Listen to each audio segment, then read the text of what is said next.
Мини-поле уже имеет свои очертания, работы идут полным ходом, до сдачи осталось совсем немного. По итогам реализации этого проекта жителям Плиева будет представлен спортивный объект, включающий в себя как огражденное мини-поле, так и воркаут-площадку, где они смогут проводить свой досуг даже в вечернее время, благодаря освещению. Сейчас рабочие на завершающей стадии строительства. Бригада из 9 человек с помощью бульдозера продолжает возводить оздоровительную площадку. По словам Ибрагима Мусиева, холод не помеха, так как бетонные работы завершены. Также он делится, что полюбоваться долгожданным объектом вечером собирается и местная детвора.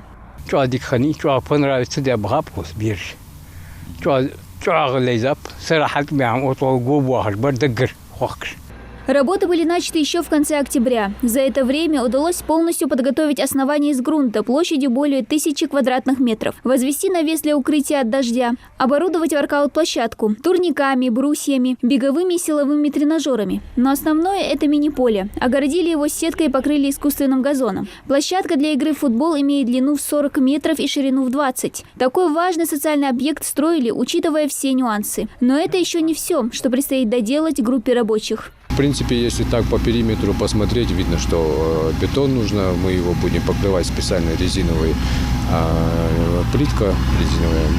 Вот, будем ее полностью покрывать. Потом, и чуть-чуть расчесать поле осталось. Тут видно, что есть небольшие черные точки. Это все нужно вручную расчесать.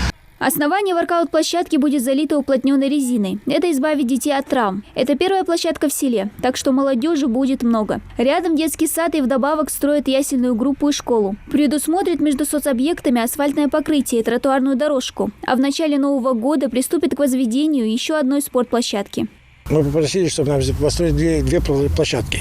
Значит, одна здесь находится, и одна будет строиться внизу, там, в селе Плиева, в сторону Барсуков, на улице Катиевой, там, внизу.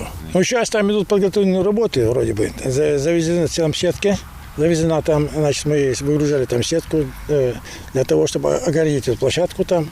Вот. Ну, там на новый цикл еще надо будет провести. Пока работа здесь производится. В случае снижения температуры, возможно, работы придется приостановить, отмечает подрядчик. Но это не затянется надолго. На строительство площадки были выделены деньги из федерального бюджета. Половину затрат взял на себя генподрядчик. Дана Плиева, Адам Гулоев, Хасмагомед Майсигов. Новости 24.